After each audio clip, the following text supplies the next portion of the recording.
Hi, Nick, Bex, Jeremy and Rowan. We're going to just give you a little tour of our garden.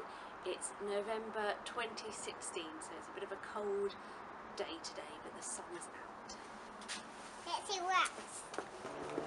So we're going to start with a paving slab, which I hope you recognise fondly, Nick. As you know, we dug the whole garden up in April 2015, and then by the summer we were laying this patio. So our working garden area is now complete. Here's my potting table, which is sort of more pot storage. The compost bins. This one is full of compost ready to go. We've already emptied it out this autumn with our first load, and this now has bags of leaf mulch on top of it. And Amy is going to tell you about the shed and about the greenhouse. So about the greenhouse, we have some baby plants which aren't babies anymore. They're quite a few months old, and some plants, and we've got a scarecrow there.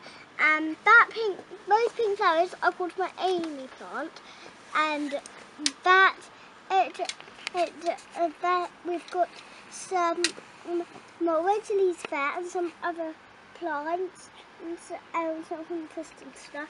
And now I'm going to move on to the shed. Spades, some pots, some shovels, and stuff like So that. this area still has sort of a playhouse and water butts in it. This is our sort of cold frames, potting on little section, a bit bare as you can see at the moment. So Zoe, can you take us on a bit? To my pond.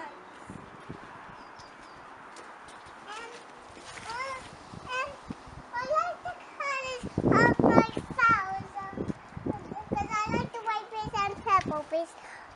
And on to the next pond, it's that one bit pinkish, and that purplish, and that whitish, and that purplish. Thank you.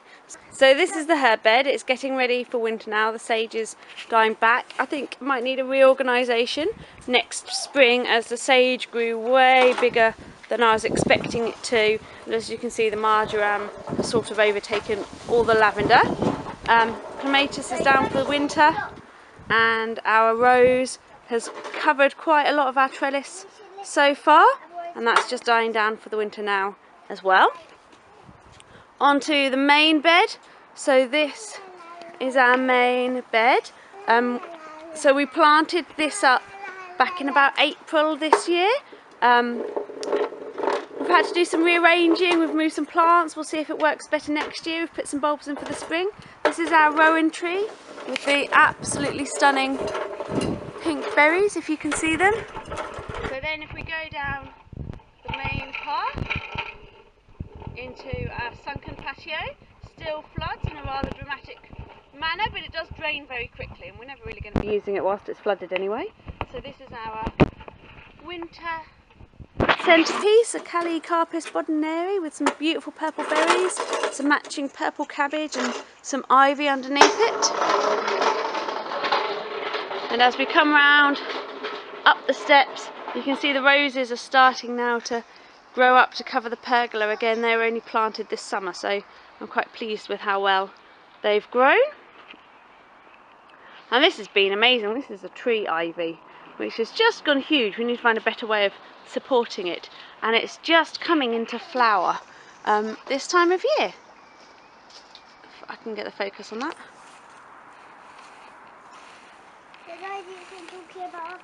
Which is very pretty. Yeah.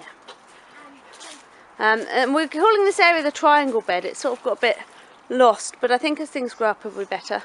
This is our Ceanothus subtleus in the garden from the side gate. This is now your first view. We call this area our quiet garden. The bamboo screening is growing up really nicely. Hopefully we'll be contained within the borders and not get too mad. The idea of this garden is that this is our quiet bench, and if you need somewhere to sit where no one will disturb you, then you can come here. But the reality is it's actually been far too cold or wet to want to come and sit out here on your own. But I like the idea of having a quiet space. And then this is our pergola path, and everything has just been growing up great guns over the summer. So this is a Russian vine which we rescued from the old wall. I don't know if you remember it down here. And this is a clematis which we also rescued from the same place, which have survived being moved twice and actually thriving now, covering up our pergola. As we come down the pergola path, we're heading towards the stumpery.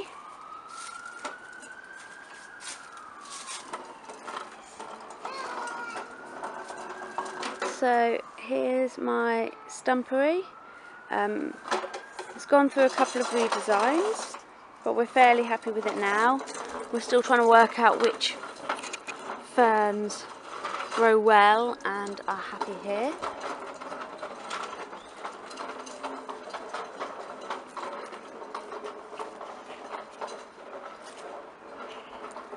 That dark leafed tree at the back is the Sambuca nigra, which we bought before you left.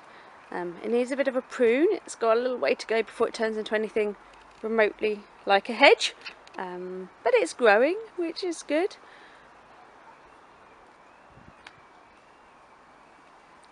And then coming around back here, we can head down into the central patio area to the door. It's our jasmine Trachyospermum trying to climb up over the trellis. It's been a bit of a slow starter compared to a lot of things in the garden, but it will get there. So he's busy pootling away with some water. This is the girls' pebble pond in a pink bucket, and their play area as ever looking like it could do with a good tidy up and clean. And the Juneberry made out of into a tyre seat with tyres from Vic Scully's, which we've spray painted bright pink. It doesn't really like being here in this much shade and dryness by the wall, but we'll give it another go for another year and see how it gets on.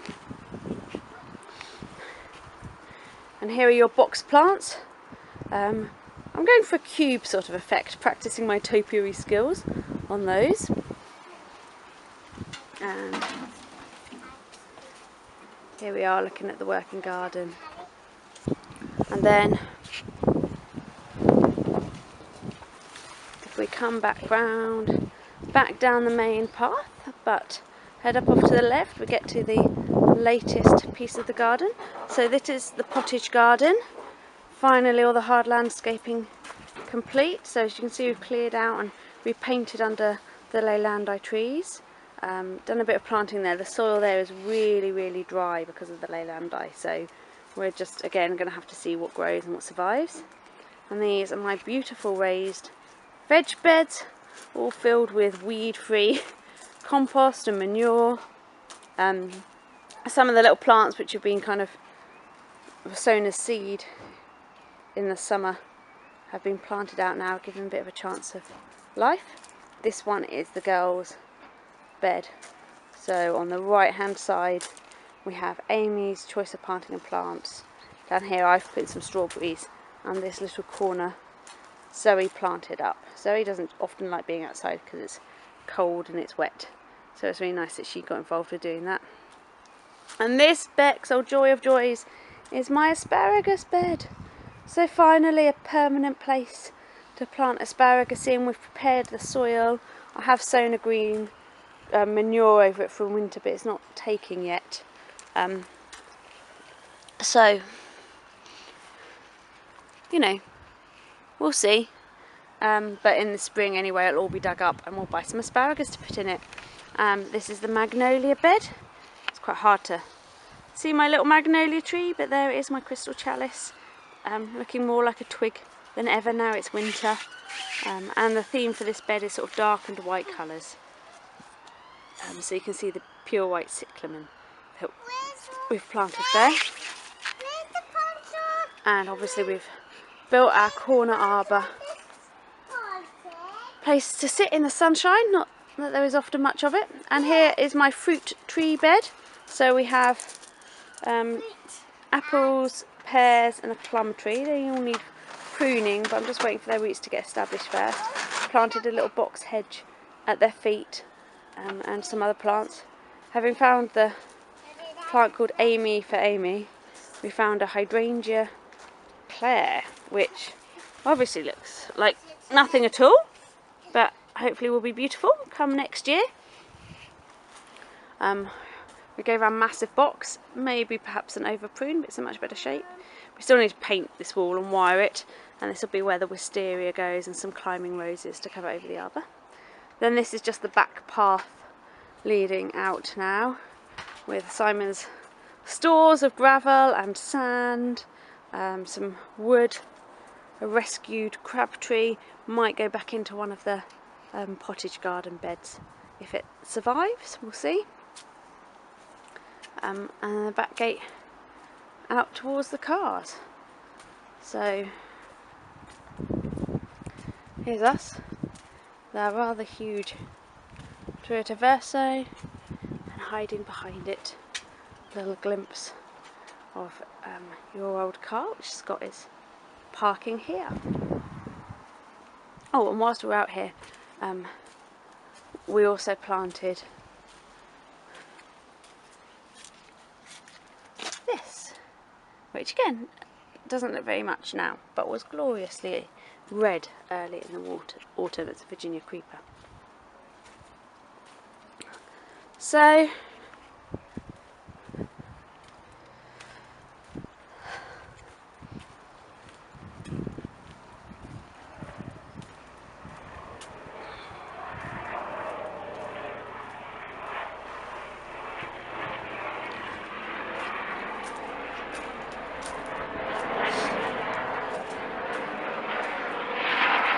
that's the garden at the moment. It makes my heart sing every time I enter here, and especially after a busy or stressful day, just to walk into this garden and have a sit and a breath and a look just makes me so glad. Can't wait to see how it dies down over winter, and even more so what's going to kind of happen come spring. Really looking forward to seeing that.